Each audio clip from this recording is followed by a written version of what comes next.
Ok.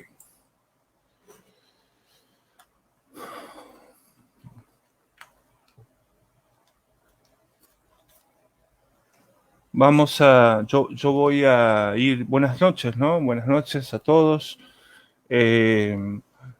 Vamos a esperar cinco minutitos para empezar este nuevo vivo del ciclo literario Los Infames Chacos. Recuerden ustedes, hoy estamos con un invitado muy especial, Rodrigo Galarza, poeta y escritor correntino, que ya lo vamos a tener por aquí. A todos los que se van sumando a la transmisión de este vivo del ciclo literario, bienvenidos en primer lugar. Y en segundo lugar, les agradeceríamos si pueden compartir ustedes este vivo en sus respectivos muros como una publicación para que todos los contactos que tengan ustedes en Facebook puedan también disfrutar de este vivo que vamos a tener hoy con Rodrigo Galarza. Yo voy a ir invitando a los amigos desde el perfil de Facebook de Los Infames Chacos, que es desde donde sale este vivo. Voy a ir invitando a los amigos a compartir. Entonces les rogamos a ustedes si pueden ir compartiendo este vivo en sus Facebook. Vamos a ir empezando dentro ya de 3 minutitos. Recuerden, el ciclo literario Los Infames se emite todos los días jueves y sábados a las 20 horas, siempre con invitados especiales, con lecturas, así que sería bueno que nos sigan como siempre, ¿no? Entonces, yo lo que voy a hacer ahora es compartir el link en mi Facebook personal, así todos los que quieran sumarse puedan visibilizar, ¿no? Desde mi Facebook personal. Voy a ir compartiendo también en el Facebook de Rodrigo Galarza para que sus amigos en Facebook puedan visibilizar esta transmisión. Bueno, ahí vamos conectando todo. Recuerden que, bueno, los streaming son así, digamos, ¿no? Entonces, hay un periodo de preparación donde se van sumando los amigos, así que vamos a ir compartiendo. Bueno, recuerden, el próximo jueves, vamos a estar con una poeta de Chaqueña, Virginia Costa Bordón. A ver, vamos a ver.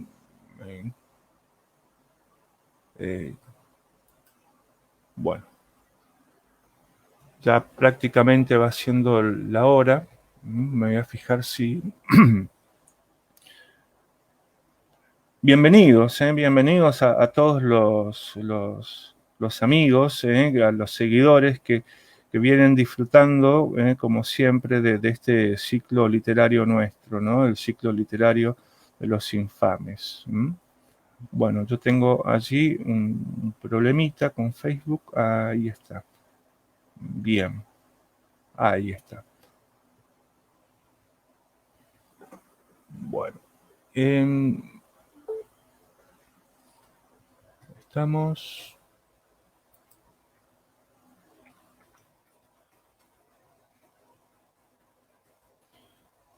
Ya vamos a ir entonces empezando.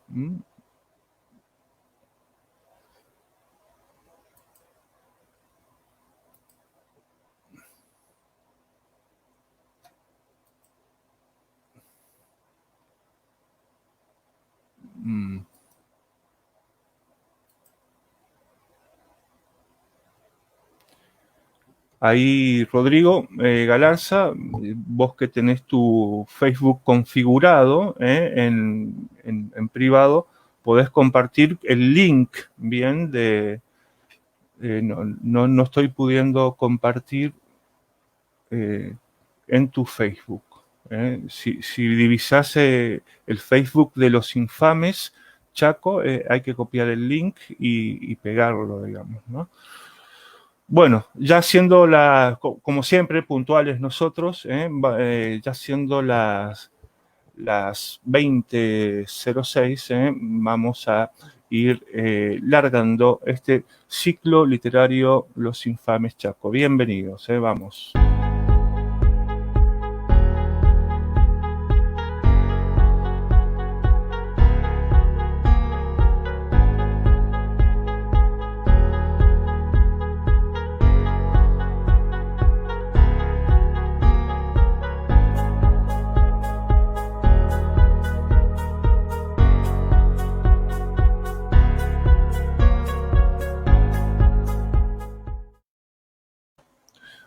Hola, buenas noches. Buenas noches, aquí estamos largando entonces hoy con Rodrigo Galarza el ciclo literario Los Infames. Vamos a invitarlo directamente, vamos a recibirlo a Rodrigo Galarza y también obviamente a nuestro entrevistador oficial de Los Infames, a Marco Fernández Leyes. Vamos a sumarnos ahí.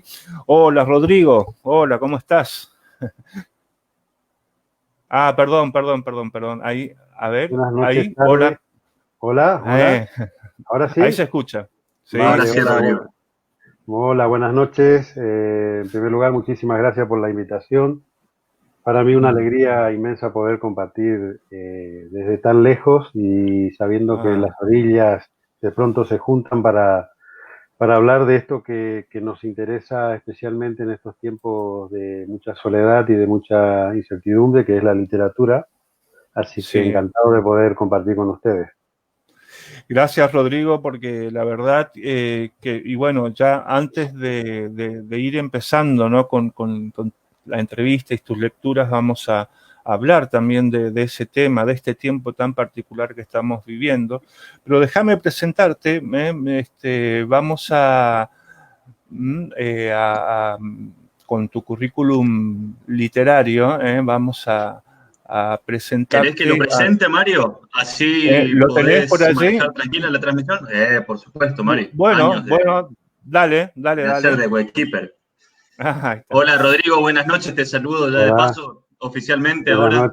Buenas noches. Bueno, vamos a presentar a Rodrigo Galarza, que es correntino, nació en 1972, desde 2001 vive en Madrid, es profesor en letras, esperen un segundito, que aquí está, se me había buscado. Profesor en letras, cofundador del grupo literario Pájaro de Tinta y director de la revista que tiene el mismo nombre. Obtuvo, entre otras distinciones, primer y segundo premio de poesía Los Creadores en la Universidad del Sol, la UNE, obviamente, edición 1998, también la del 2000, publicó en diarios, revistas de Corrientes, Buenos Aires, Madrid, Asunción, North Carolina, en Estados Unidos y México. Entre otras cosas, se desempeñó como editor del sello Amargord y de su revista de estudios poéticos, y actualmente imparte talleres de escritura creativa en diversas bibliotecas públicas de Madrid y escribe una página de poesía quincenal en el diario El Litoral de Corrientes. Así que la verdad, Mario, hoy tenemos un invitado de lujo realmente y le agradecemos por haber estado hasta tan tarde. Debe ser la 1 de la mañana pasada, allí en Rodrigo, ¿no? Sí, son las 1 de la mañana, pero bueno, soy bastante noctámbulo, así que no hay problema. En estas circunstancias se puede esperar con tranquilidad, digamos, así que gracias por la invitación.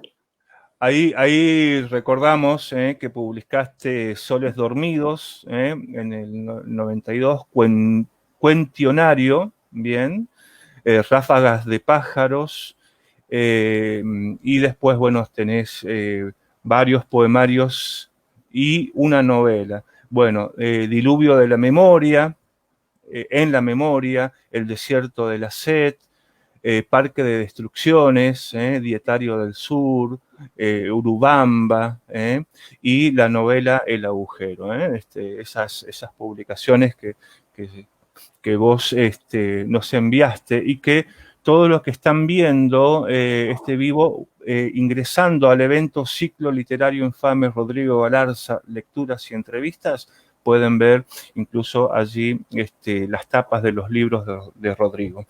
Rodrigo, vamos a empezar y porque justamente no te disfrutamos, no hubo una circunstancia como para disfrutarte en algún momento acá en el Chaco. Vamos a empezar directamente con poesía. Hoy vamos a tratar de sacarte todo el jugo como para tener bastante poesía tuya. Antes de la entrevista, entonces vamos a iniciar con tus lecturas. ¿Cómo no? Si les parece, inicio con algunos inéditos que últimamente ya no lo son porque lo he leído, pero bueno, no están publicados de forma gráfica, digamos. Y empiezo con un libro que se llama Tratado de Zoología. Bien. Y el poema se llama Salsa Gourmet 2. Amo la vida, me digo, mientras pico las cebollas e intento no llorar. Amo la vida, me repito, y me corto breve con el cuchillo, y mi sangre engarza sobre la tabla blanca los efímeros rubíes, y una vez más me digo que esto de amar la vida y de repetírmelo, sin duda tiene su riesgo, ya lo ven, cortar la cebolla conteniendo las lágrimas, y aquietar el retozo del cuchillo cuesta tanto como poner a cocer todos los ingredientes en la olla, y luego esperar, ardorosa, pacientemente, que el olor de la albahaca me reconcilie con el mundo. Y siguiendo con los inéditos,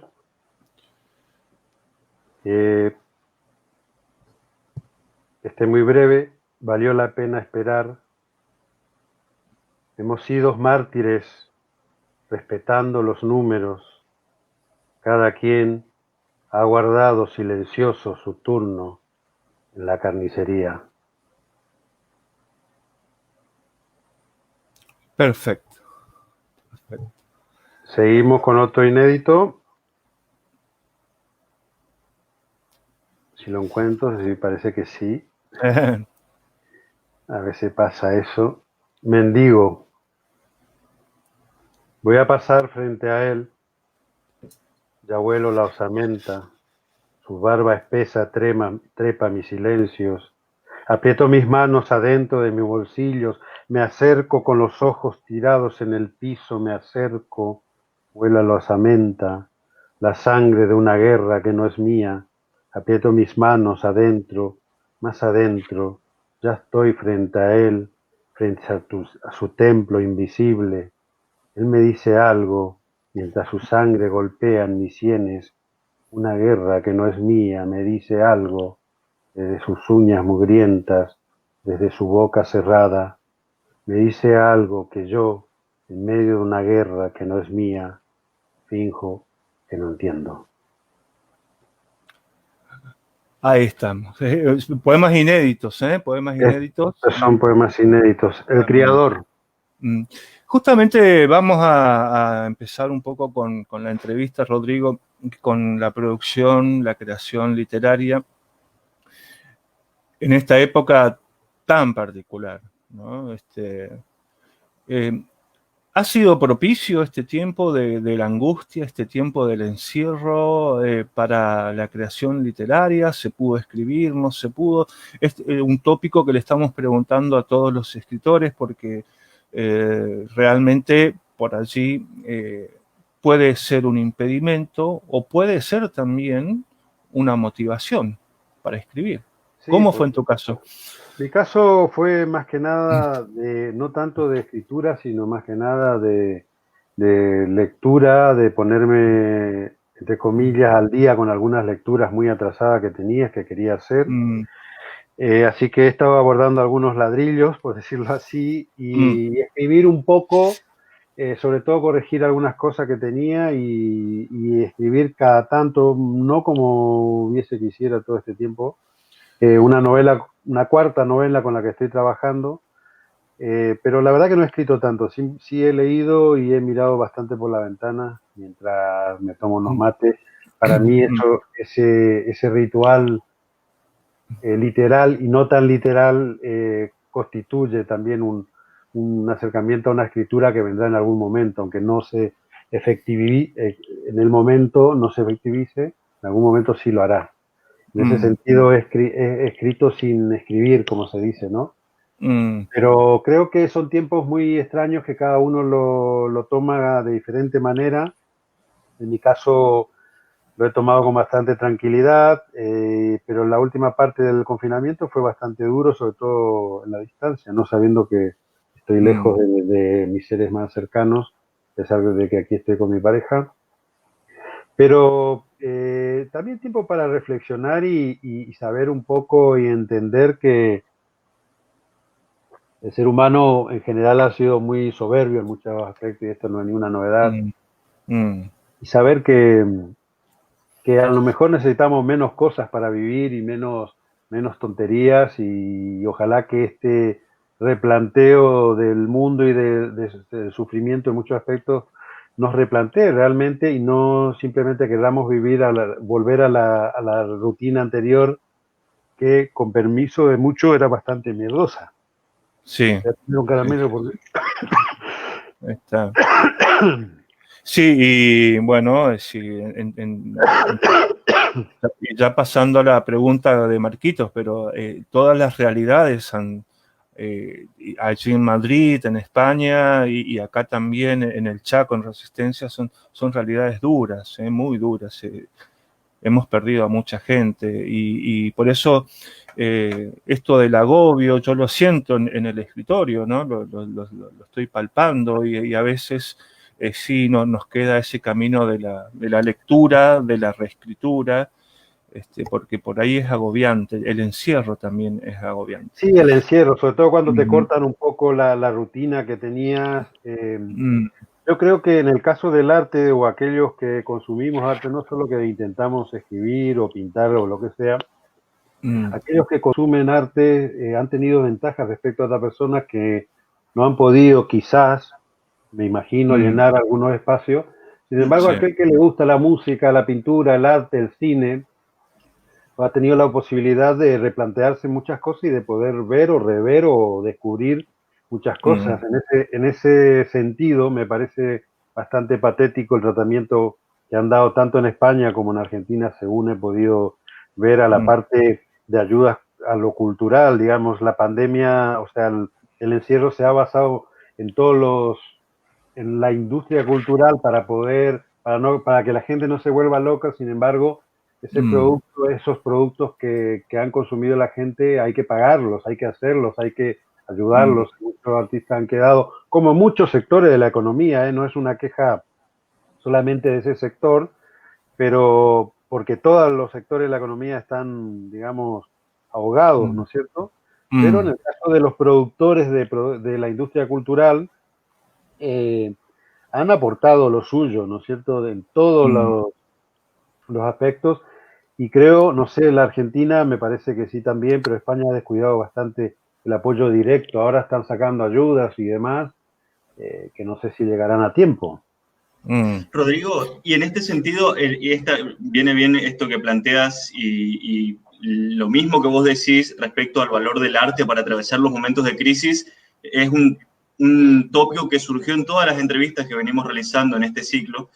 Y aparte de eso, se da otro elemento también que quienes producen el arte, sea para audiovisual, para la televisión o como fuera, finalmente el Internet lo que hace es un poco depreciar el valor real que tiene esa producción en pos de quien finalmente lo transmite, las grandes cadenas de streaming o las editoriales, y quien produce, quien es la mano de obra intelectual, digamos, de ese producto cultural, es el que recibe la menor parte, el menor reconocimiento económico, que es lo que finalmente sustenta todo, ¿no es cierto?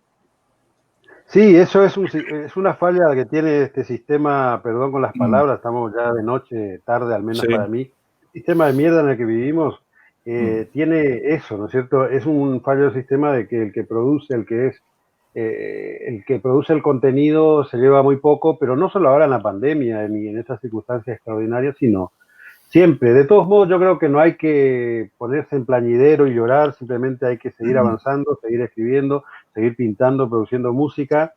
Y creo que son necesarias las ayudas del Estado, pero no creo absolutamente, y esto quiero ser muy preciso, en que el Estado tiene que financiar todos los elementos culturales, digamos, que el Estado tiene que producir a los artistas. No, no soy partidario de que el Estado siempre sea paternalista de toda la producción.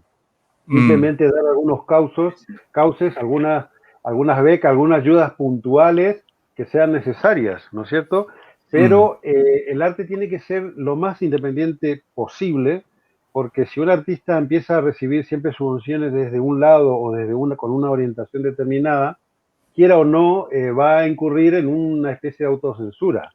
mm, O sea, Básicamente, perdón, porque el arte, las mejores cosas que han ocurrido en el arte se dieron cuando este fue reaccionario del statu quo del momento. exactamente, Y es cuando decir, el statu quo, el arte fue cooptado por el statu quo, dejó de tener un valor interesante para la sociedad.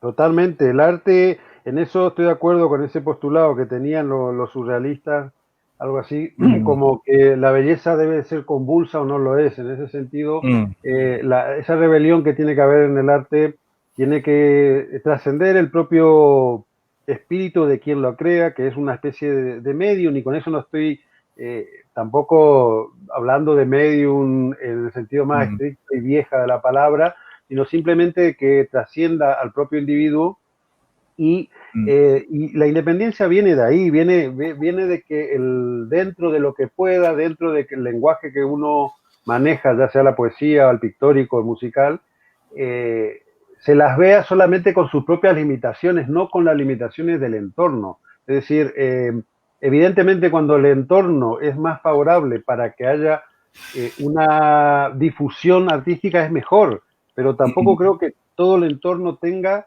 que constantemente colaborar para que el artista esté produciendo. Me parece, esa es mi claro, opinión. Es decir, mm, hay muchos casos en la historia, ¿no? De ese error. Yo prefiero un Mayakovsky totalmente libre de un servilismo al sistema que mm, lo encumbró, por decirlo así, que después se dio cuenta de algunas cosas, y por dar un nombre y nada. sí, Es decir, mm, los saltos que el artista deberá son búsquedas personales que casi a nadie interesan, salvo el caso de que esa búsqueda personal se vuelva en una comunicación mayor y que supera su propia persona, su propia medianía. Porque a mí, si yo te leo un poema lírico en este momento, ¿qué te interesa que esté triste o esté alegre? No te interesa. mm, Pero, sin embargo, si logro escribir un texto independiente de mí, fuera de mí, aunque esté desde adentro, quizás nos comuniquemos en alguna parte, en alguna fibra, quizás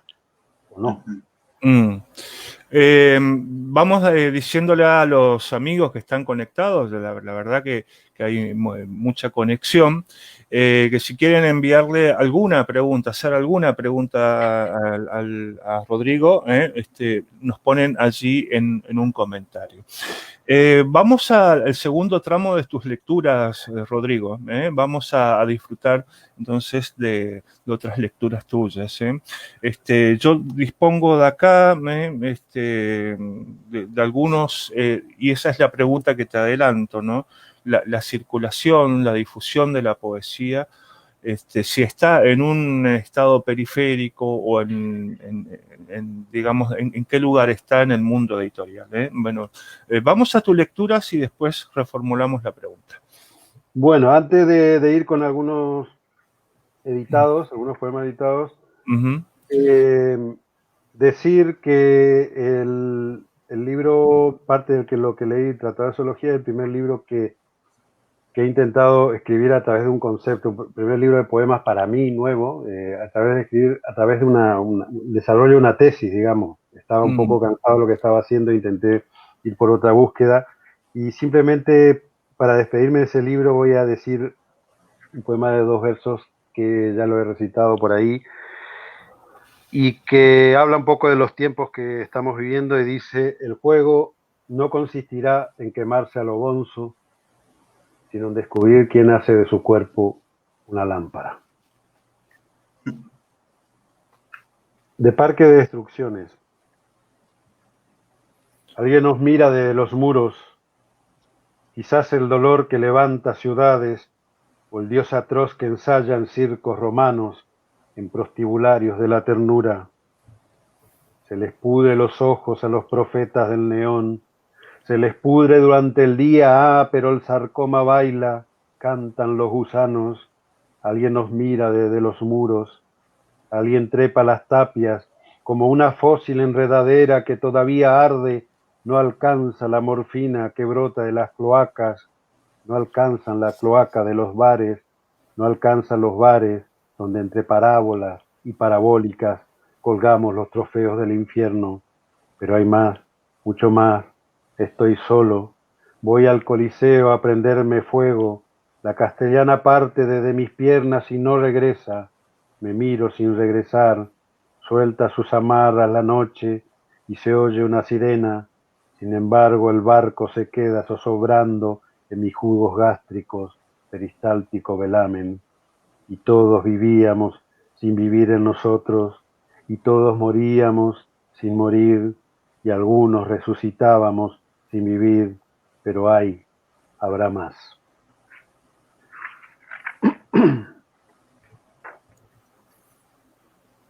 Se me suben los ojos a los museos de Madrid y se me meten por la boca y se me suben y se me bajan y se me meten en el tuétano los museos de Madrid y me revuelven el estómago y me clavan en la cruz. ¿Y qué? ¿Cómo? Este cuadro se llama El Bosco, este pintor El Jardín de las Delicias, este cuadro se llama Picasso, este pintor Guernica, esta ciudad se llama museo, este museo se llama Madrid. ¿Y qué? ¿Y cómo? ¿Cuándo los cuadros se apiadarán de mí? ¿Cuándo dejarán de apuñalar? ¿Y qué? ¿Y cuándo? He venido a desollarme. He venido a desollarme, a ser testigo de la fragua que fraguan los cancerberos del alma, un sistema de equivocaciones. Ah, lo mío, lo tuyo, nunca lo nuestro, nunca el botín de la esperanza, siempre el fuego del saqueo, los hollines hacia el azul, la yuxtaposición. Ah, he venido a ser ciego testigo, muerte sobre muerte, la tumba viva reclama sus sales y libre asombro, en vuelo revelado de la luz.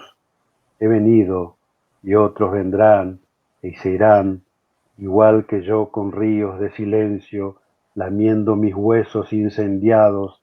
¿Hacia dónde has venido? Dicen. Una lámpara vivía en mí y ahora su resplandor ciega pájaros irredentos. Ay, Dios. Bueno, un poco duro, son etapas duras que he tenido por acá. No, pero no, la verdad que emocionante, emocionante. Excelente. Sí, excelente. Rodrigo, hay Paulo Ferreira, bueno, van dejando las consultas los que están viendo, ¿no? Dice, y esto apunta a lo que te iba a preguntar, dice, ¿dónde se puede comprar, dónde se pueden comprar los libros de Rodrigo Galarza? Y bueno, es la pregunta que te adelanté. Un poco el género de la poesía siempre está en la periferia, ¿no? Del mundo editorial, ocupa poco espacio en las bibliotecas, pero algo me dice que si bien es el género menos vendido, creo que es el género más leído. ¿Cómo ves esa contraposición entre el mundo editorial, la poca difusión o la poca venta de la poesía? Porque acá hay una mercantilización también, ¿no? de los libros. ¿Cómo ves? Creo que lo veo bastante complicado en el sentido de que las editoriales no distribuyen bien. En general hay un problema de distribución en Argentina y también en España. Y no se venden los libros de poesía porque tampoco te lo muestran mucho, digamos.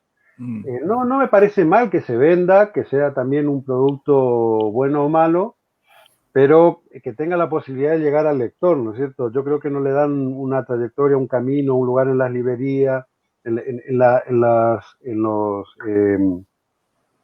espacios que haya de difusión. Pero tampoco me preocupa. Yo creo que igual hay que seguir escribiendo y lo que decís vos, que se lee de mano a mano y ahora con internet, pues se puede difundir, digamos, de una manera que antes no teníamos acceso, no podíamos. Ahora podés poner Catulo y te sale, o Marcial y te sale, o te sale un poeta de hace 2 días, ¿no es cierto? Tenemos esa posibilidad. La poesía siempre está ninguneada porque creo que el gran público lector muchas veces le tiene miedo, pero ese miedo a no entender, porque siempre hay toda una gran confusión con la poesía, pero creo que los docentes, los profesores de literatura le tienen miedo también a enseñar literatura, a enseñar poesía, no hacen mucho énfasis o no tratan de jugarse un poco en un acercamiento más transversal de la poesía y fallan varias cosas, pero igual yo creo que no hay que quejarse. La diferencia, que cada uno se queje si quiere, yo no me quejo, a eso quiero decir, esto es Sí. personal. La diferencia que hay del mercado español con el argentino básicamente es que aquí hay mucho más editorial independiente, muchísima más, y que por más pequeña que sea la editorial, el autor no paga aquí, o sea, si se comprometen en publicarte, al menos los ejemplares prometidos se hace cargo la editorial por más pequeña que sea, y después, de acuerdo a diferentes formas, tienen distribuidores que al final, a fin de cuentas, son casi siempre lo mismo. El problema que existe, en el problema del libro, yo he trabajado aquí en editoriales y después he hecho lectura para Planeta y todo eso también, digamos, o sea, de lo grande y lo pequeño. En cuanto a lo pequeño, el gran problema es el monopolio, cuando no, el monopolio de las distribuidoras, es decir, las distribuidoras más grandes se comen a todo y el distribuidor se lleva un 40% del precio de la tapa del libro. Entonces ahí estamos complicados. Es lo mismo que sucede cuando te vas a comprar a un supermercado 1 kilo de tomate y lo que recibió ese hombre que plantó el tomate es mínimo respecto a la cadena de distribución, digamos, el distribuidor que te trajo hasta la góndola es el que, ¿no? El que saca lleva la ganancia. Y en cuanto a mi libro, pues en capítulo 1 hay algunos, y después se puede pedir también, no sé si en la Subsecretaría de Cultura habrá todavía algunos ejemplares de Urubamba, pero si no consiguen ahí, se puede conseguir a través de la página del Suri Porfiado, que te manda a la casa. No sé ahora cómo estará el correo, pero sí que se supone que puedes pedir por un carrito de la compra, digamos, de la cesta de la compra, en el internet te lo mandan. Y después en el capítulo 1 están algunos de mis poemarios. Dietario del Sur lo compré en la subsecretaría, en el stand de la Feria del Libro de Buenos Aires, que tenía la Subsecretaría de Cultura. Y bueno, El Desierto de la Sed, que el amigo Tony Salazar publicó también. Tony Salazar tiene El Desierto de la Sed y Odiseo Lavapiés, que es un libro de prosas poéticas, viñetas así acerca del barrio de Lavapiés, donde viví varios años. Y él tiene también, es verdad, tiene, yo creo que comunicándose con él te puede hacer llegar ejemplares. Marquitos. Sí, Rodrigo, cuando vos vas a vivir a España, ya estabas orillando tus 30, ¿y cómo fue el llegar y comenzar a escribir en un continente distinto con el cual compartimos el lenguaje, pero divergemos en un montón de cuestiones? ¿Qué experiencia tuviste y cómo atravesaste ese paso? La experiencia fue brutal, fue un cambio muy grande, sobre todo porque es verdad que ya tenía bastante años, no era tan joven y tan aventurero, digamos que uno tiene más fuerza, pero justamente yo sentí que si no hacía el cambio en ese momento, ya no lo hacía más, me quedaba dando clases, que no es que desprecio, sino dando clases con aire acondicionado y más tranquilito, digamos, en mi casa. Entonces, el cambio cultural es muy fuerte, porque a pesar de que uno se reconoce mucho en lo español, en muchos aspectos, más allá de la lengua, que es obvio, hay que reaprender todas las cosas, hay que reaprender la lengua, los usos, los giros, el humor, y hay un paso, una cosa muy fuerte, que es la identidad, que siempre te ha acompañado aquello que vos crees que sos, de golpe no tiene vigencia o no, o se desgarra y hay otras cosas nuevas que están entrando a machetazo en vos y quieren tener su lugar. Esas experiencias nuevas, eso cambio de identidad genera un dolor muy fuerte, una fractura en lo que uno de alguna manera cree que eso tiene una idea de uno mismo. Yo particularmente cuando tengo mucha certeza de mí mismo, destrozo esas certezas y hago otro viaje interior para otro lado. Sospecho, digamos, de las certezas. Entonces esas certezas cayeron mucho cuando vine acá y fue todo un cambio. Claro, primero la forma de comunicarse, la forma de tener amistad es diferente. Aquí se van mucho a los bares a conversar y demás. Entonces nadie te invita a su casa. Yo al segundo día quería invitarle a alguien a comer una milanesa, no podía hacer eso. Entonces, aprender a hacer eso, digamos, y aprender a socializar de otra manera, a pesar de que el español en general y el madrileño en particular es muy abierto. Vos en Madrid empezás a hablar con alguien que está al lado de la barra tomando una cerveza, un café o lo que sea, y se habla y te puedes entablar una conversación perfectamente y puedes llegar a poder quedar otra vez de la nada, digamos. Hay una forma muy floja o muy permeable para socializar. Pero con otros códigos hay que aprender. Perdón, ¿cómo impactó esto en tu escritura? Estos cambios, este golpe cultural que vos narrás. Sí, aparecen 2 libros. En el 2006 aparece, yo llegué en el 2001. En el 2005, creo 2005, 2006, no recuerdo bien, aparece un libro que se llama El desierto de la sed, que es el que está ahí, que tiene ahí el amigo con edición de Tori Salazar, y esta es la edición española. Aparece un libro que es de ese proceso que vos decir, que tiene que ver con una introspección hacia lo nuevo que estaba viviendo, una especie de desierto emocional. Es un libro de poemas muy cortos, sustancioso en el sentido de utilizar muchos sustantivos, pocos adjetivos, muy desnudos, con mucho silencio. El silencio es más importante que lo que se dice, la página en blanco es lo más importante, ¿no es cierto? Muy acercándome a la poética del libro de Frío, que el otro día hablábamos con Mario de Antonio Gamoneda, un poeta que admiro, y sobre todo lo que me está ocurriendo. Yo siempre digo, y mucha gente seguro lo dice, y más un argentino, la poesía a mí es más barata que un psicólogo, ¿verdad? A mí me permitió hacer una terapia, digamos, muy especial, ¿no es cierto? Y el desierto de la C me salvó en ese sentido. Después otra cosa fue el proceso para publicarlo, ¿no es cierto? No poder publicarlo hasta que por fin pude publicar y no me lo creía mucho. Y sobre todo que no tuviera que pagar, que te llamen para, no sé, para opinar sobre la portada, sobre cosas que yo no había vivido, en realidad, ¿no? Y después unos años después sale Parque de Destrucción en el 2007, que es la misma temática, que es el tema del desgarro de la identidad, pero con otro camino poético que es la presencia constante de la referencia externa.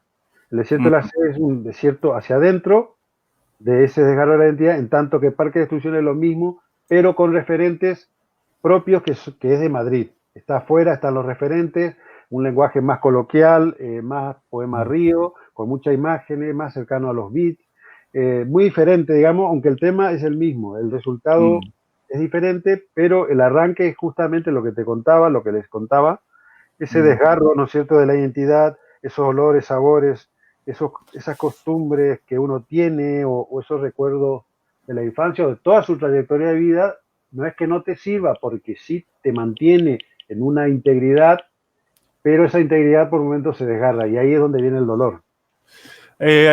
Rodrigo, vos sabés que daría yo no para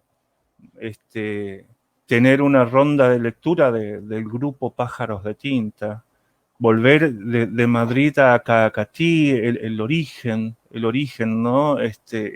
Esa localidad que se llama Cuna de Poetas y que tiene tanta mística, que yo visité en algún momento, en 2 oportunidades en la Feria de los Libros. Pero hay amigos allí, y siempre el origen va con vos.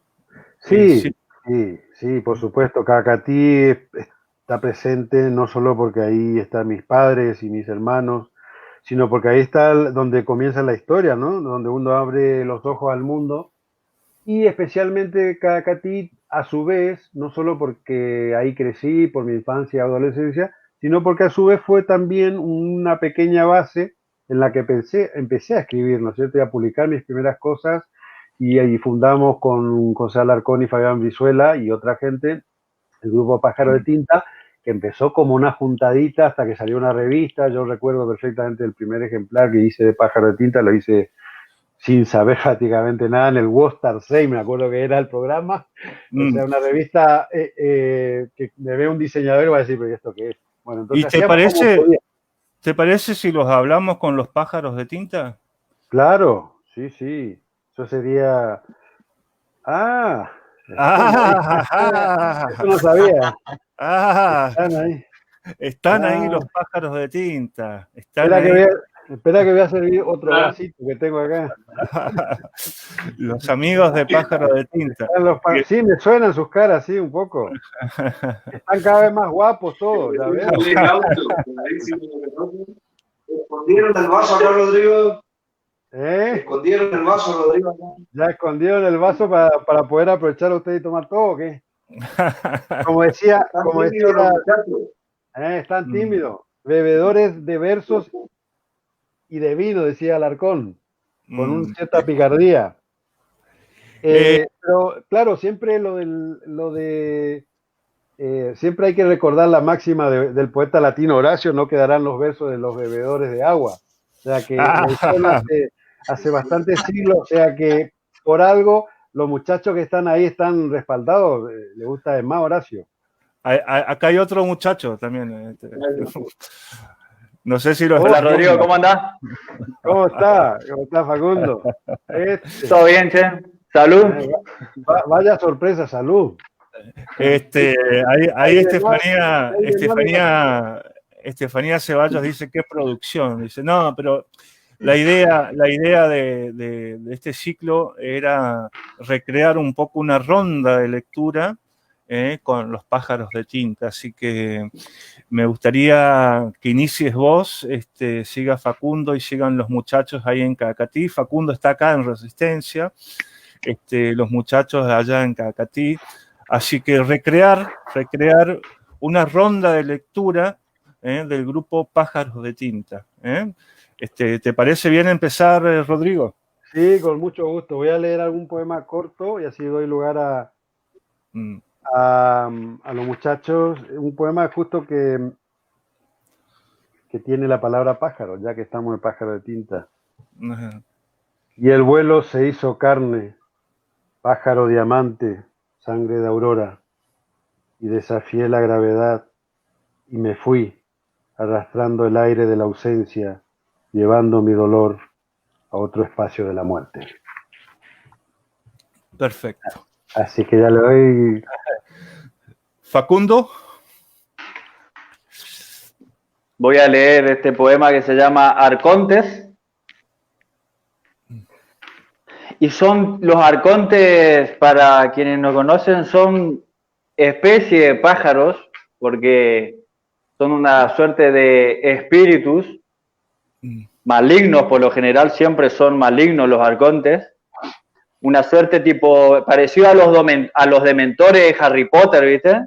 Que andan así por la superficie de la tierra, chupando siempre almas humanas. Y cuenta la leyenda de que son los que dominan el mundo y se nutren de la energía de los humanos. Nosotros seríamos simples excrementos de ellos. Dale. Comiditas. Arcontes. Dioses bioplasmáticos dirigen los hilos de la humanidad como vampiros cósmicos o demonios grises. Anunnakis híbridos de larvas astrales, corporación reptiliana, creadores de religiones, entidades superiores de adoctrinamiento. Más abajo, un universo eléctrico de transhumanismo y robots biológicos desechan sus almas a los fabricantes de luz, aliens formando mentes colmena hacia el pozo infinito del salto cuántico, siempre siendo eternamente interdimensionales ángeles caídos. Gracias, Facundo. Está bueno. No, por favor, gracias a vos por la invitación. Muchachos, allá en Cacatí, cuna de poetas, lo veo a Fabián, lo veo a Heraldo, a ver la producción, la selección de poemas que tienen para este reencuentro de Pájaros de Tinta.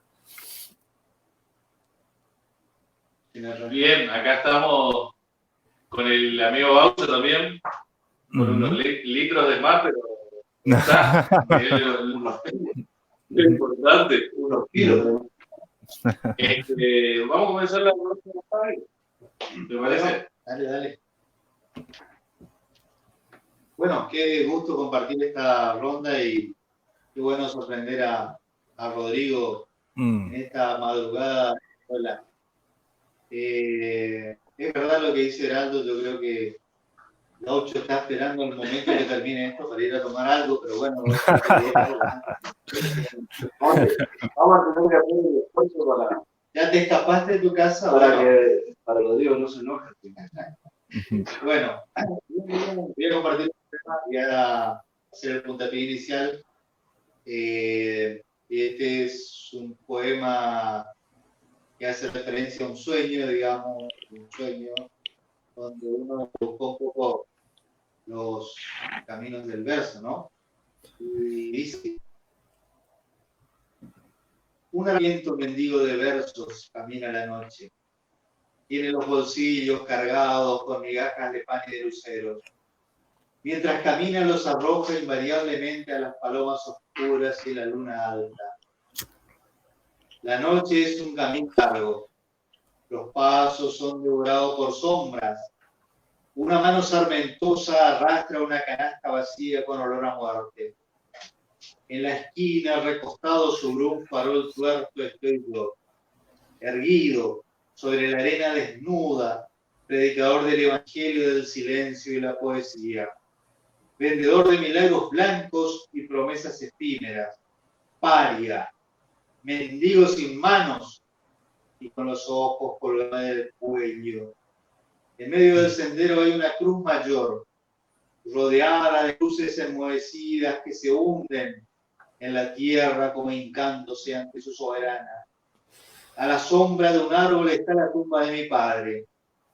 Cuando me acerco lo veo, le está ardiendo una sonrisa en medio de los ojos reverdecidos. Una horda de cantores difuntos lo acompaña, alegres trovadores de la noche eterna.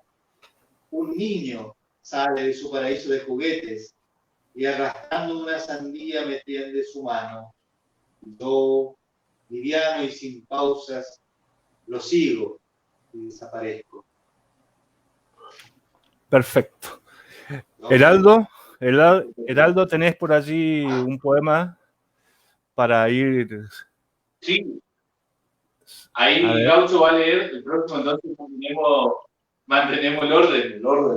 Dale. Hay 2 kilos de distancia entre cada uno, así que eso es la pandemia. Varios kilos de más. Bueno, Rodrigo, un placer poder leerte unos poemas nuevos que hice.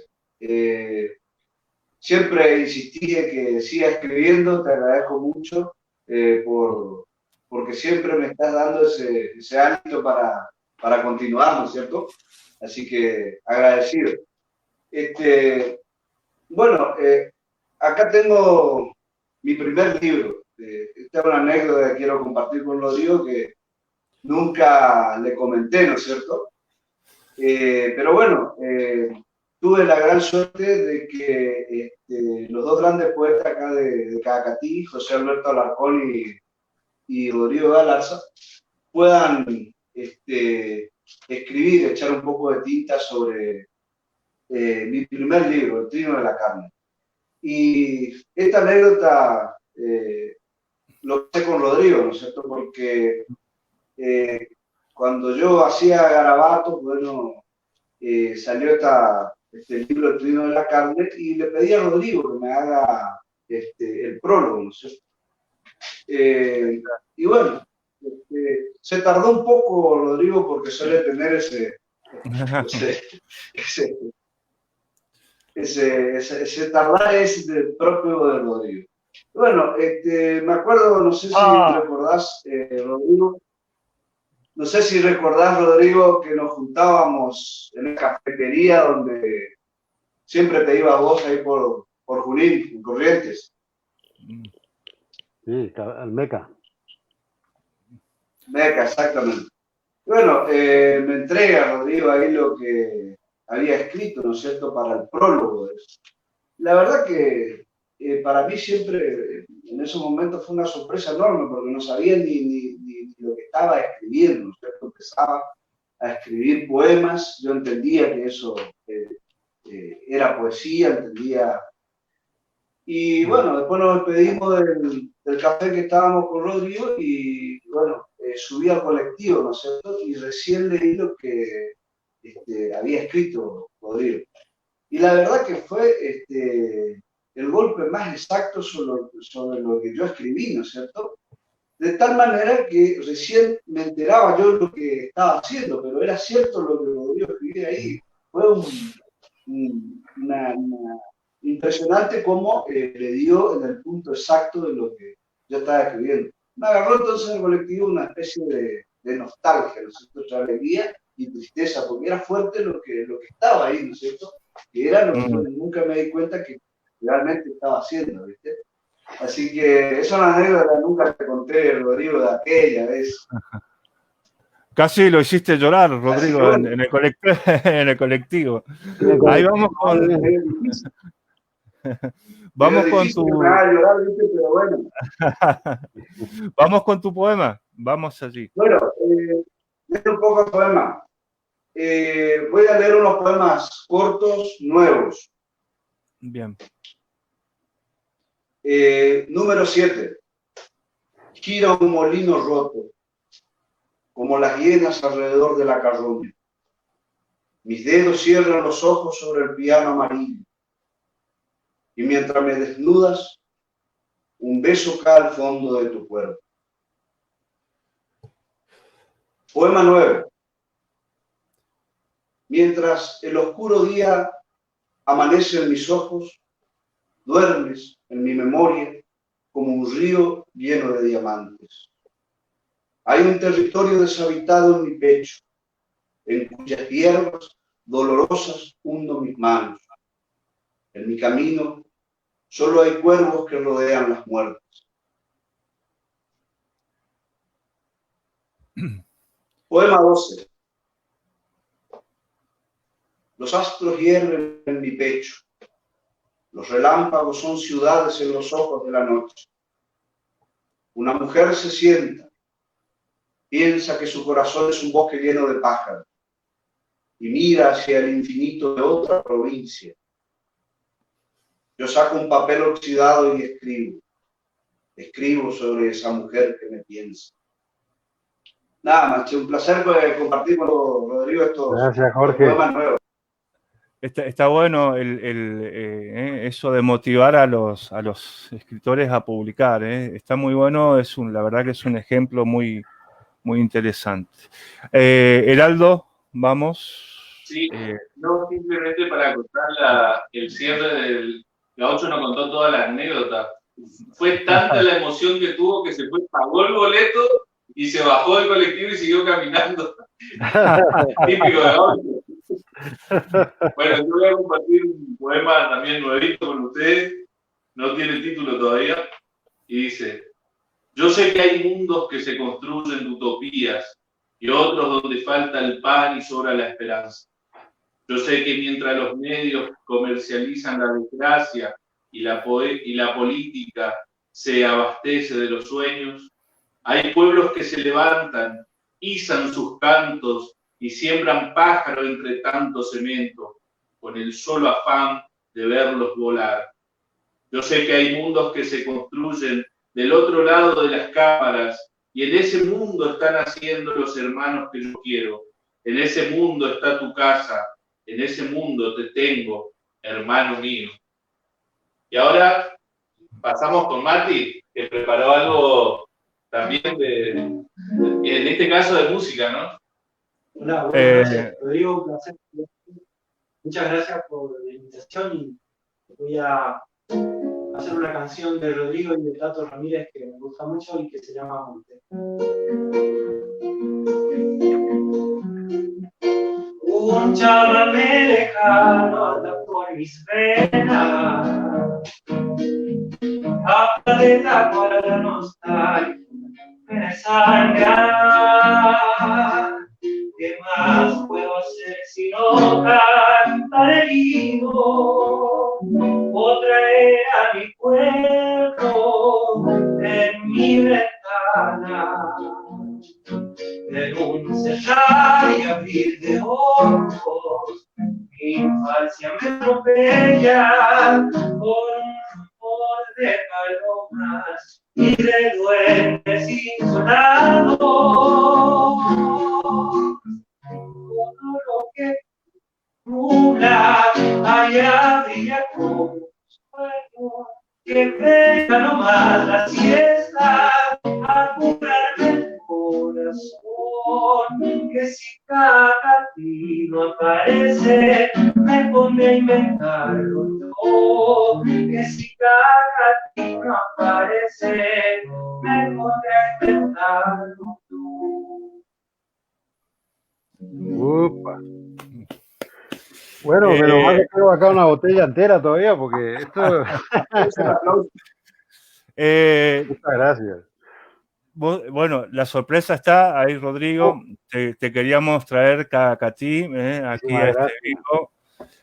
Yo la verdad que les agradezco a todos los pájaros de tinta, a Facundo allí, que está acá en Resistencia, a los muchachos allá que están en Cacatí, la predisposición que tuvieron para estar aquí con vos, que era esa totalmente. Hoy hablé con Fabián Minzuela esta tarde y no largó prenda, no dijo nada. Es sorpresa.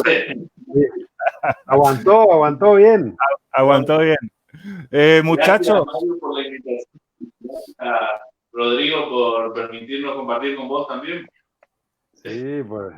Muchachos, ya vamos a estar con Pájaro de Tinta y vamos a tratar de individualizar, particularizar un poco la entrevista en cada uno de ustedes. Este ciclo sigue. Así que ahora vamos a volver, les agradezco a todos ustedes, vamos a volver a la entrevista con Rodrigo y hasta un próximo encuentro, Pájaros de Tinta. Nos estamos viendo. Bueno, muchas gracias. Chao, nos vemos, Rodrigo. Chao a todos. Gracias. Salud. Y bueno, ahí están, entonces. Qué sorpresa, Rodrigo, pájaro de tinta, ¿no? Cacatí siempre. Sí, una alegría inmensa por los muchachos y falta Irene Pérez, la gente nueva que después se fue incorporando. No, lo importante es, ¿no es cierto?, que el grupo Pájaro de Tinta, aunque haya tenido su altibajo y demás con la muerte de José Alarcón, siga y se incorporen otros chicos nuevos y sobre todo con una idea de leer y escribir, ¿no es cierto? Y potencien también la biblioteca de Cacatí, que es muy interesante el trabajo que vienen haciendo. Y la Feria del Libro de Cacatí es impresionante el contenido que tiene. Los escritores que han pasado... Así que muy bien, digamos que a mí me alegra que el grupo Pájaro de Tinta siga en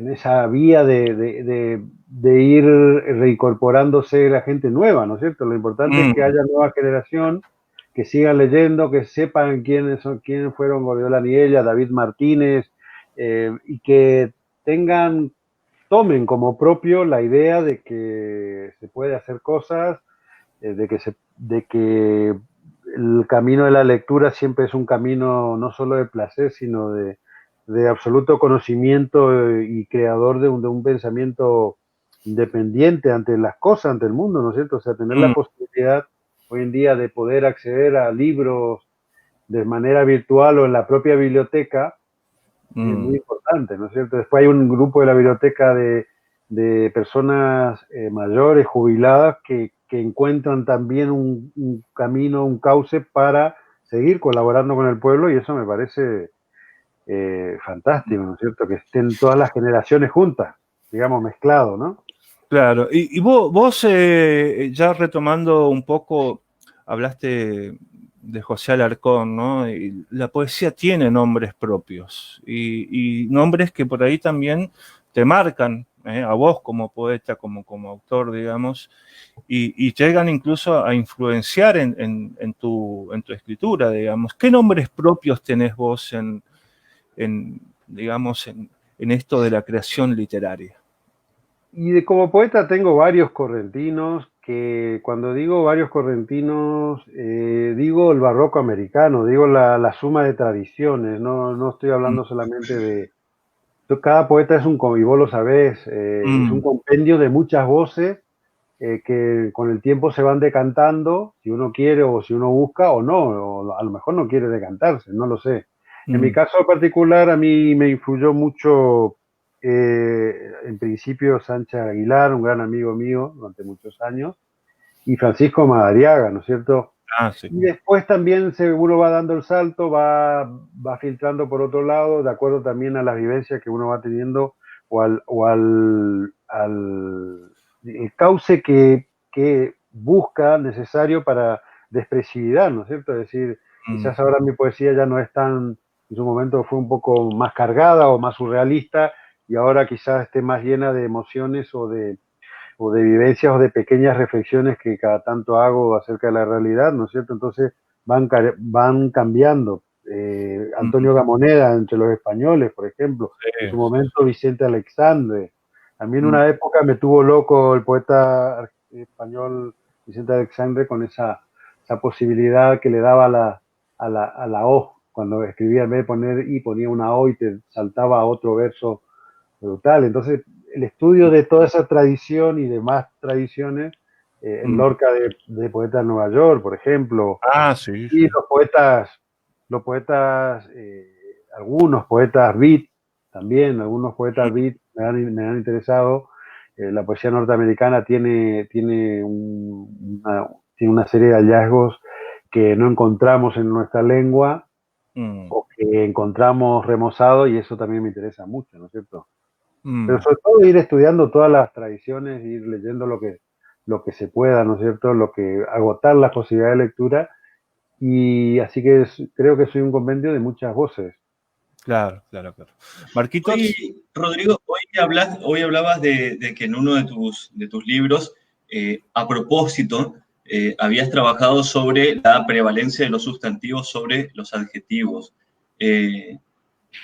En líneas generales, ¿qué opinás de esto? De valorizar al adjetivo en el sentido de colocarlo solamente en el momento en que sea necesario y priorizar el peso que tiene el sustantivo.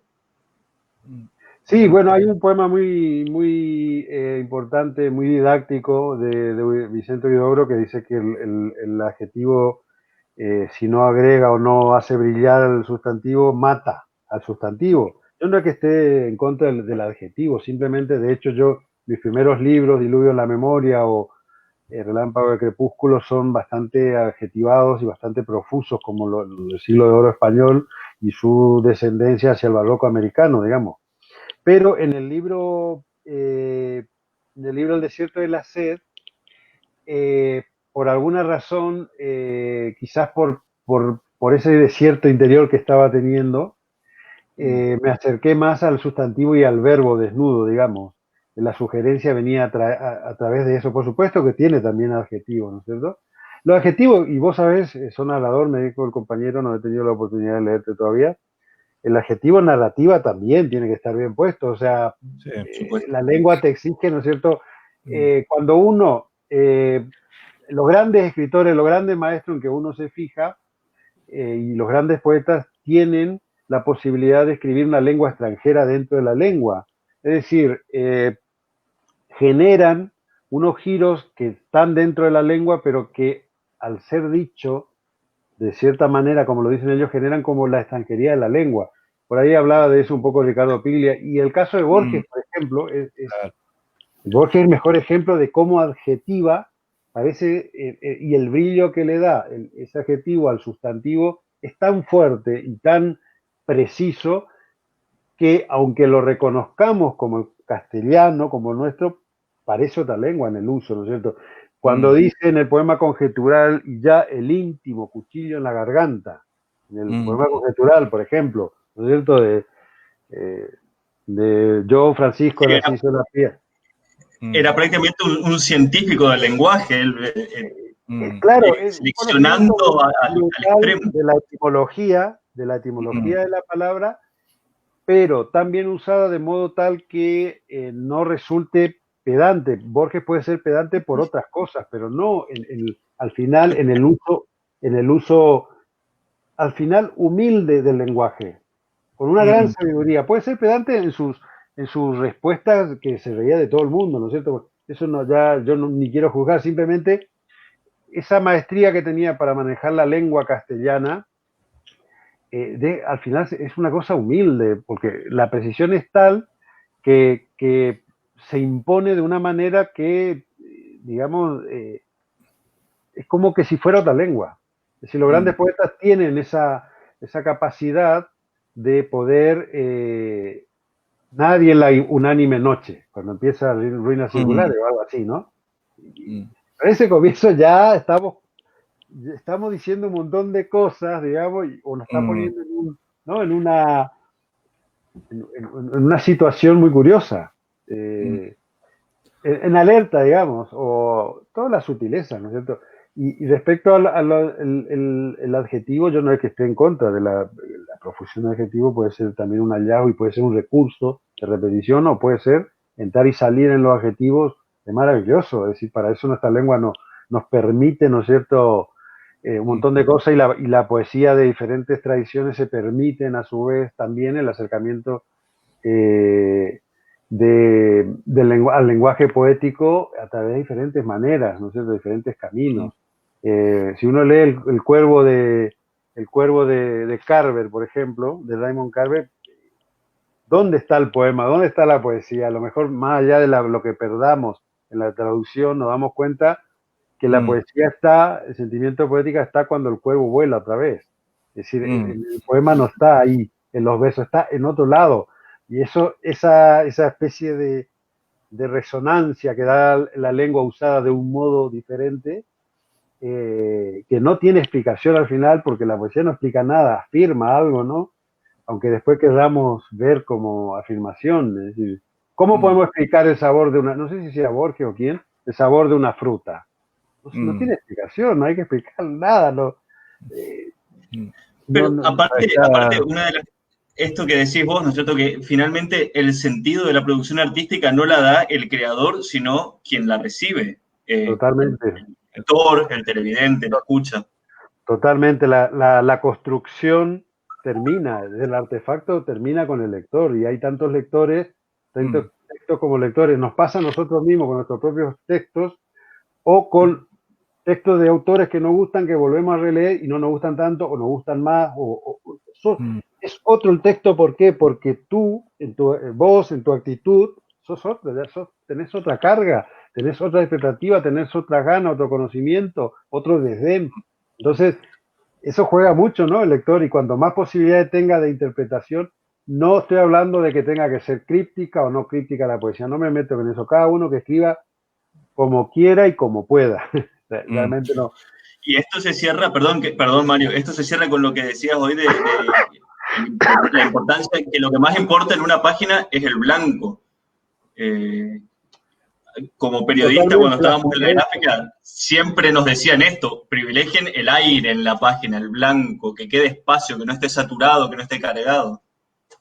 Totalmente, es decir, ¿dónde está, hasta dónde está el alcance, ¿no es cierto?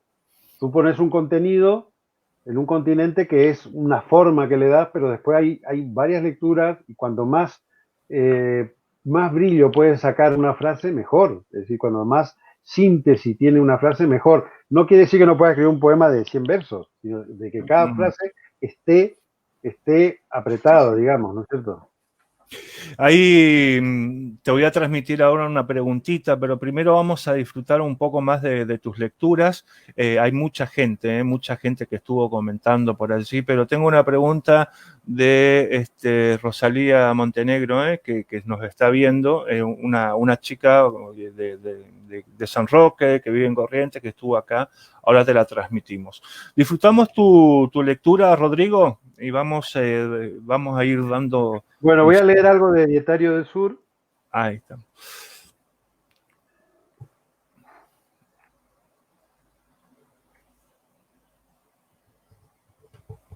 Sacudidas por un trueno, son flechas las ramas desnudas, en sus cortezas los rastros del viaje.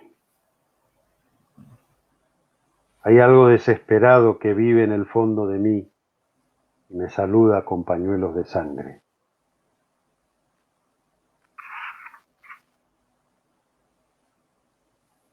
A Jorge Sánchez Aguilar. Vi surgir de los esteros un carruaje bordado en llamas. Lo vi perderse entre mi pulso y las alas quietas de una garza. Era Elías, timoneado por un gaucho arisco, con las espuelas resplandeciéndole las sienes. Pasto, pasto, más pasto. Casi preñado mastico cada uno de sus jugos, como si esperara el efecto de un ácido. Pasto, más pasto. Un rumiante planetario viaja por los astros, recuperando sus intemporales viviseos. Deja que los animales que crecen en tu sangre conozcan el hambre y devoren el lugar, el dolor.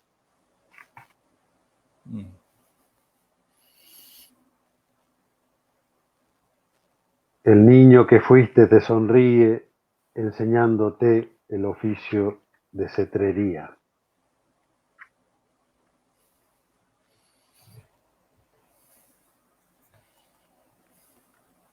No son las aguas las que me sostienen, sino su delicada orfebrería de engarzar diamantes en mi boca. He morfado todos los abandonos del mundo, he masticado cada uno de sus silencios, hasta sentirme amado por una recóndita parte de mí. Barre el viento las hojas del suelo, les pone nombre. Lo que silba no es el viento ni las hojas, sino esos nombres que trajo el otoño. Perfecto. Ahí, Rodrigo, digo también, entre ruinas construyo un asilo, silencio a silencio me desnudo y entro con la verdad del dolor en la frente. Quería leer uno de tus poemas, que me impactó mucho en la lectura de El desierto, este libro, ¿no? El desierto de la sed. Vamos, bueno, nobleza obliga, aunque el tiempo se nos fue, pero nobleza obliga, vamos a transmitirte una pregunta de Rosalía Montenegro, ¿no? Que habla de lo macro y lo micro. ¿Desde dónde te parás? Bueno, vos tenés la cuna de poetas, Cagatí, y lo macro, ya no, digamos, el rincón, sino ya lo cosmopolita, digamos, ¿no?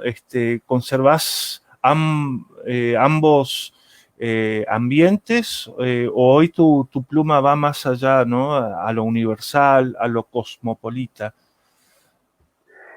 Bueno, buenas noches para Rosalía, a quien he leído y bueno, hemos comentado en el Diario Litoral, en la asaltante veraniego, su poesía.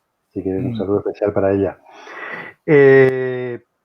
Sí, es muy interesante lo que plantea, ¿no? Yo creo que tanto lo micro, lo macro irradian y se irradian a sí mismos y sus ondas concéntricas van fundando diferentes registros, ¿no es cierto?, en los libros.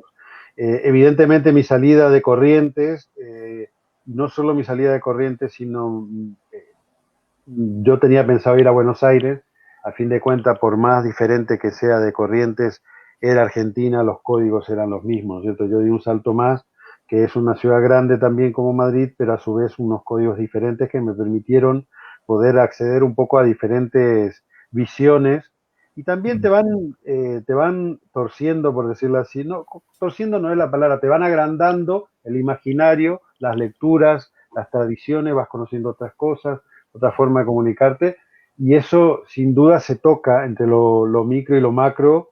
Yo creo que lo micro también, el acercamiento al entorno desde corrientes también es universal. Un yacaré puede ser absolutamente cósmico y adorado por Hölderlin. Es decir, todo depende de cómo hagamos pelear al yacaré con la palometa, digamos. Es absolutamente universal. Estoy a favor de abrir la palabra, sobre todo a mí especialmente, y eso me parece fundamental y fundante lo que hizo Francisco Madariaga con la poesía correntina, en el sentido de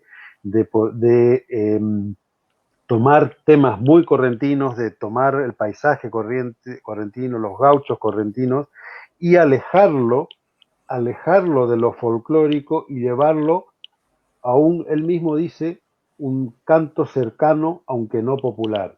Es decir, es uno de los grandes aportes que ha tenido a la poesía correntina y por supuesto a la poesía surrealista y no barroca argentina. En ese sentido creo que todo se puede escribir, que todo, estoy de acuerdo con lo que decía Rapón, ¿no es cierto?, de que todo es poetizable, toda palabra sirve, tenemos que olvidarnos de las malas y buenas palabras, las palabras disonantes. Lo importante en las palabras, meada, culo, mierda, pija, lo importante es cómo usted utilizada y en qué campo semántico, en qué se desarrolle, ¿no es cierto? Es decir, si uno va viniendo con un campo semántico y una serie de palabras determinados que determinan ese campo semántico y de golpe tiene una disonancia en otra palabra que no va con eso, probablemente destroce el poema. No siempre. Siempre se puede intentar, ¿no es cierto? Pero creo que las palabras no son buenas ni malas. Las palabras las cargamos de una u otra cosa de acuerdo a nuestra vivencia, de acuerdo a nuestra educación y de acuerdo a nuestra moralidad, digamos. Decirlo así de una forma más general, o nuestra ética, ¿no es cierto? Entonces, yo creo que hay que abrir, que tenemos que abrir, no venderse, no estar pensando en centro y periferia. Si estamos en la periferia, pues estamos en la periferia. Si estamos en el centro, estamos en el centro. Creo que se tienen que juntar las dos cosas, más allá de todos los problemas que hay en Argentina de centro y periferia, Buenos Aires, la gran maquinaria y lo demás. Hay que escribir y hay que comunicarse de todas las maneras que podamos. Y todas las palabras, inclusive es alguna que se usan en guaraní o lo que sea, bienvenida. Bienvenida. Rodrigo, para ir ya cerrando un poco la entrevista, nosotros acá en Resistencia, bueno, en todas partes, ¿no? Tenemos jóvenes escritores que están iniciando esto de la escritura, están animándose a publicar, y bueno, siempre le pedimos a los escritores que les deje un mensaje a estos jóvenes, un mensaje de aliento, porque la verdad que hay que ir preparando, ¿no?, a las nuevas generaciones, a las nuevas generaciones de escritores. ¿Cuál es tu mensaje a la juventud que se está animando a escribir?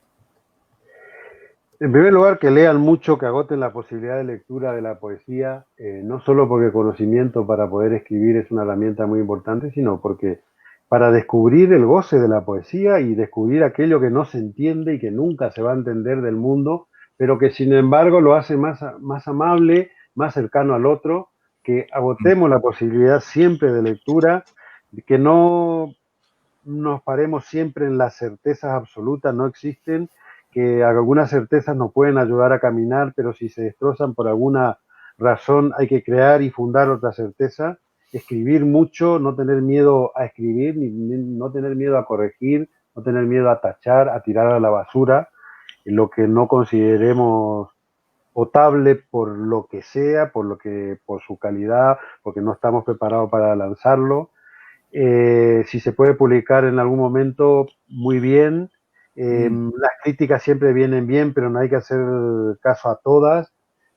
Hay que tener mucho cuidado con las malas intenciones de la gente y quedarse con las buenas intenciones, que hay gente que intenta dar un mensaje de buena onda, que no significa que todo vale. Creo que no todo vale, creo que hay que trabajar, que hay que estudiar, y no estoy hablando de estudiar en la universidad, si se estudia en la universidad mejor, estudiar las tradiciones, estudiar la lengua, estudiar las otras tradiciones, comparar las tradiciones anglosajonas con las francesas, con la española, con la argentina, e intentar sobre todo practicar, como se tira al aro el jugador de básquet que tira 100 lanzamientos, entrenamientos, lo mismo.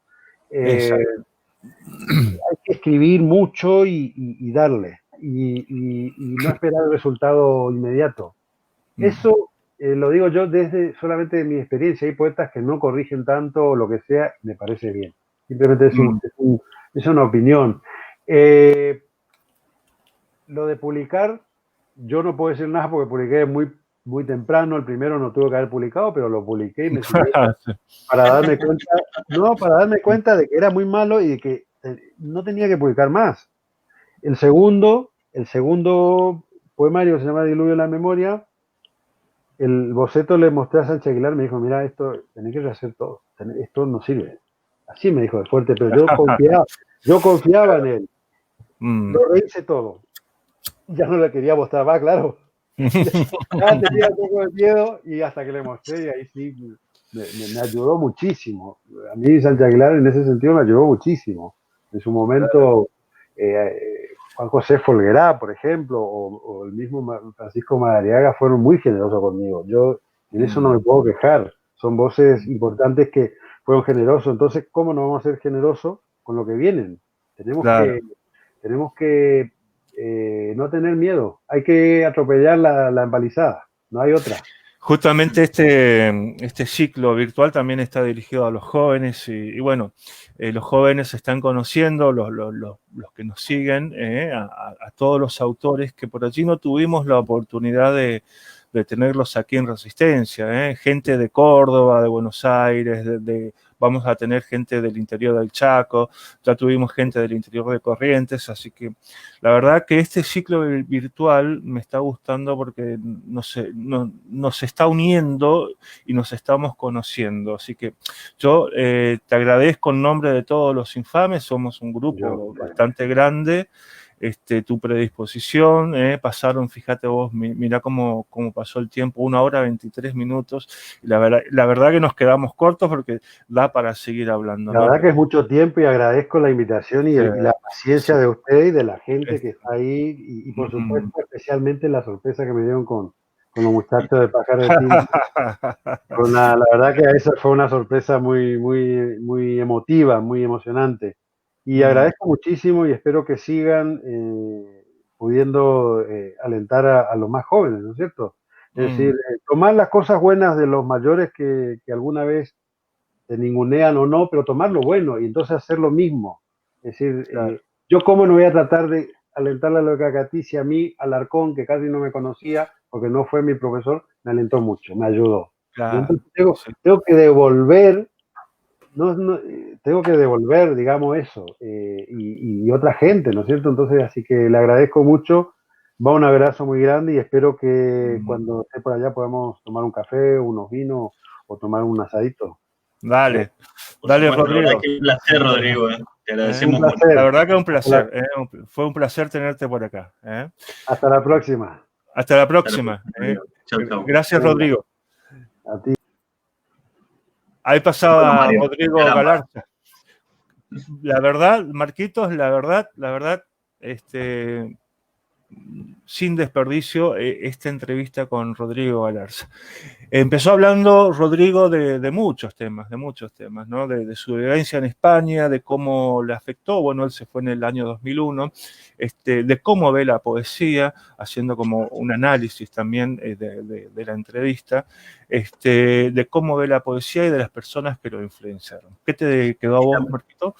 Mira, a mí lo que me quedó fue esto que mencionó y que se lo marqué en la entrevista, de la importancia del aire, de lo que no se dice, del vacío por sobre lo que se dice, y como hilos conductores que van atravesando todas las entrevistas que vamos haciendo.